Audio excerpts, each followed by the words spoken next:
Have we ever had an anthology episode in MLP before? With such distinctly different stories, cultures, and genres all in a 22-minute time slot? It's certainly adding some interesting little tidbits as far as world building, and it makes me curious to see just how much of these old legends might actually have a bit of fact in them.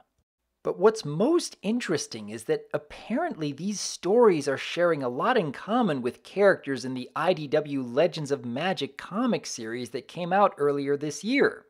Now, I haven't been reading the comics, as I unfortunately tend to get headaches when I do a lot of reading, so I couldn't say just how much in common there is between Campfire Tales and the Legends of Magic series. But there could be some potential with a greater amount of cooperation between the show and the comics. At the same time, I am very hesitant about some potential drawbacks as well. But let's start from the beginning. The three pairs of sisters, which while you could say that one pair isn't even related, it is clear that the show doesn't seem to make that distinction anymore, so why should we? Are out for another camping trip and reminiscing about the first time they all went out together. But the episode doesn't waste much time trapping them in a cave where they can relate their favorite legends of old. We get cultures based off of ancient Scandinavia, the Orient, the Greeks, and I'm always interested to see the writers adding more depth to the world of Equestria.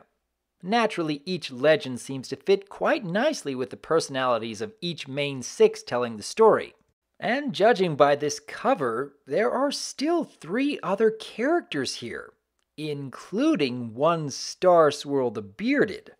The series has been dropping hints about Starswirl since all the way back in Season 2, and if it takes a collaboration between the comics and the TV series to finally make that happen, then I'm okay with that.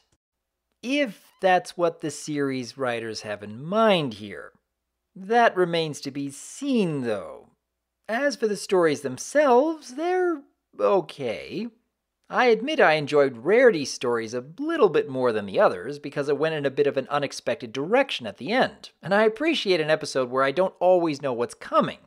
But there really isn't that much time to establish these characters because, again, I don't read the comics, and not everyone who watches this series will read them either. On the one hand, this may encourage a lot of fans out there to go out and read further into these characters for themselves. On the other hand, I sincerely hope there was much more of a reason for this episode to exist than just to collaborate with the comics. Like I said, I appreciate the world building. I really hope the writers bring Starswirl into the series someday. But if I was comparing this story to all the other entries in MLP, it seems pretty average at best. I can only remember chuckling twice, when Rainbow went out to grab the fire and came back with a swollen face, and when Scootaloo was panicking so much to the point where Rainbow was again making a funny comeback. The lessons, while fair, seem to be rehashing what all the characters have gone through at some point or another in far better episodes in past seasons. The best elements that Campfire Tales seems to have are just the world building and the potential for more stories yet to come. Aside from that, it's hard to shake this feeling of the show trying to get fans to go read up on these characters in the comics, which is more difficult for a guy like me because, unlike most people, I get headaches when I try to read books, whether they be physical copies or downloaded digitally. So I could very well be missing out on some really interesting characters and just have to stick with what the show gives me, which, again, isn't all that much to go on. I really hope the writers are planning to add on to this in the near future, and if they do, I'll be happier with what they've started with here.